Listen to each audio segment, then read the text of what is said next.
Вось мы ізноў з вами, сяброўкі ды сябры.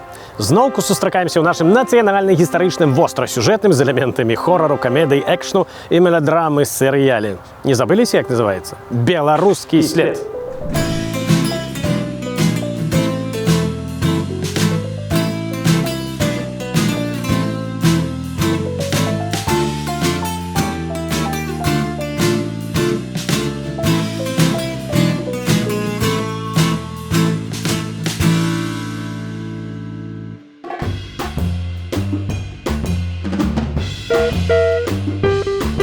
Ці былі вы калі-небудзь у гародні?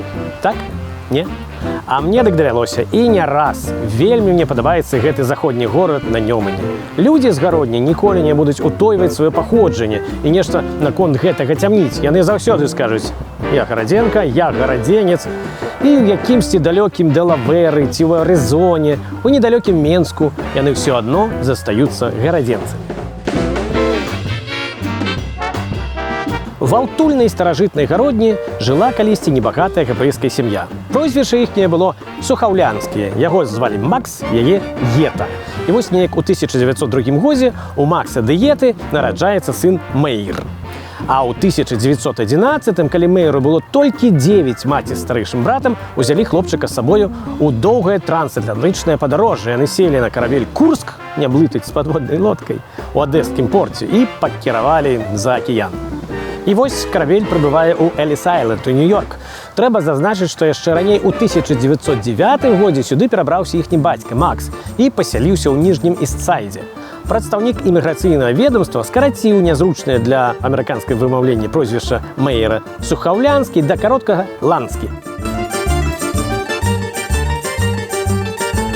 Такім чынам на сцэну выходзіць знакаміты персанаж, вядомы як Мэйр ці Майер Ланскі, прадстаўнік злачынных груповак Злучаных Штатаў Амерыцы па мянушцы бухгалтар мафіі. Ну а далей аповед працягне наша навуковая кансультантка Эліза Маневіч. Беларускі след. У досыць юным узросце Мэйр ужо актыўна займаўся бутлегерствам, то бок падпольна прадаваў алкаголь, забаронены ў эпоху сухога закону. Гэта значыць у 1919-1933 годах. Ланскі заключыў дамову з кіраўніком канадскага канцэрну па вытворчасці спірытусовых напояў Сэмюэлем Бронфманам і зладзіў кантрабанду шатландскага уіскі праз возера Антарыё, па якім праходзіла мяжа Канады і Злучаных Штатаў. Апроч гэтага, тагачасны амерыканскі закон не забараняў наўпрост прадаваць медычны спірытус. Ну, таму з дапамогай прадпрыемстваў, якія гэты спірытус выраблялі, і знаёмых хімікаў-лабарантаў, Мэйр змешваў канадскі уіскі са спірытусам, падфарбоўваў кактэйль і адпраўляў на рэалізацыю. Ланскі здолеў прадаць 49 мільёнаў галёнаў гэтага напою. Мэйр таксама актыўна укладаўся ў гульневы бізнес. Яго першыя гульневыя дамы былі заснаваны ў Чыкага, Кліўлендзе ды Дэтройце. А ў 1937 годзе Ланскі адкрыў гатэль-казіно «Насьёналь» у кубінскай Гаване. Пазней наш герой укладае немалыя сродкі ва ўтварэнне гульнявога цэнтру ў ЗША на тэрыторыі Лас-Вегаса. Бізнес расце, утвараюцца ўсё новыя і новыя казіно.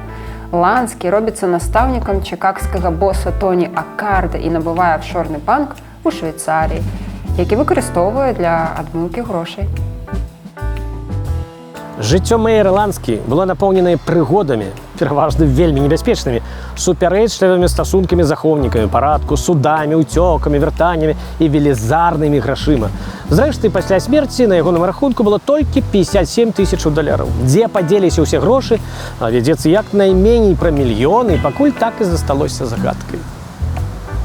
Вось такі быў гарадзенец Мэйр Ланскі, талент якога, як гавораць, напоўніцу раскрыўся за мяжою. І калі раптам вы апынецеся ў Чыкага, а лепей у Лас-Вегасе, і вырашыце там пагуляць у казіно, дык пасля буйнога выйгрышу гучна прамоўце: «Жыве Беларусь!» І я ўпэўнены, усё казіно вам адкажа: «Жыве!»